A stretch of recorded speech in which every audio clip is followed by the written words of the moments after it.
Platynereis is a bilaterally symmetric polychaete annelid with an ancient body plan that develops rapidly.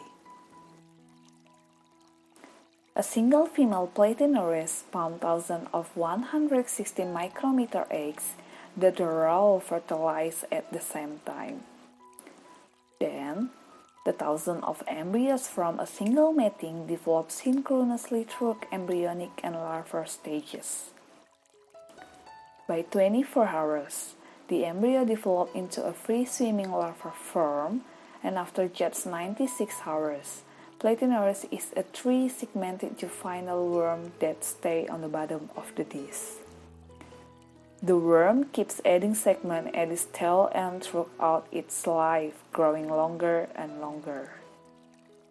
Adult Platynereis start to transform and reveal gender shortly before it sexually matures.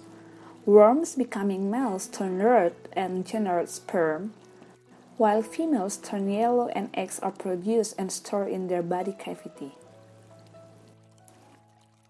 When the lunar cycle is just right, Platynereis will mate by performing a certain ritual of swimming in circles.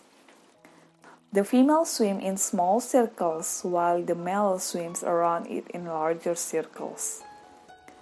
The female and male release their eggs and sperm at the same time to create thousands of offspring. When mating is complete, both of the adults will die. Platynereis can be collected from the coast of the Mediterranean Sea or Western Europe. In the lab, it can be easily cultured. As a marine creature, the worms need seawater, and it is best to use filtered natural seawater. The young and adult worms are fed with minced organic spinach on Monday and ground fish food flakes on Friday. Every Monday, Wednesday, and Friday we feed them also with algae. The speed of early development is very temperature sensitive, so labs around the world that study Platynereis keep them in rooms at a constant temperature of 18 degrees Celsius. Light is very important for the worms because their sexual maturity and spawning are synchronized by the lunar cycle. In the lab, the worms are kept in a constant summer schedule that has 16 hours of light and 8 hours of darkness each day. Many laboratories that study Platynereis are interested in developmental biology or evolutionary developmental biology. Some labs study topics such as eye and brain development or how the moon affects the life cycle of Platynereis. At ICOB, the Schneider lab focuses on understanding how gene expression is regulated in early Platynereis embryos and how those genes control its development. In one project, we are studying how genes and protein control ciliognesis. During ciliognesis, a long antenna called a cilium is extended from the cell.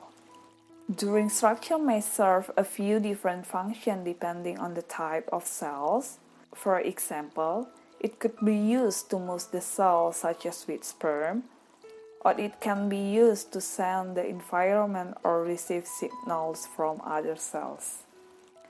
During development, cilia formation is especially important for creating left-right asymmetric structure in many species. An incorrect cilia formation in human cell can cause several heart conditions, including some types of kidney disease, heart disease, and blindness. It may be surprising that studying such tiny ocean creatures can help us better understand human disease. In this presentation, there were 7 highlighted vocabulary words.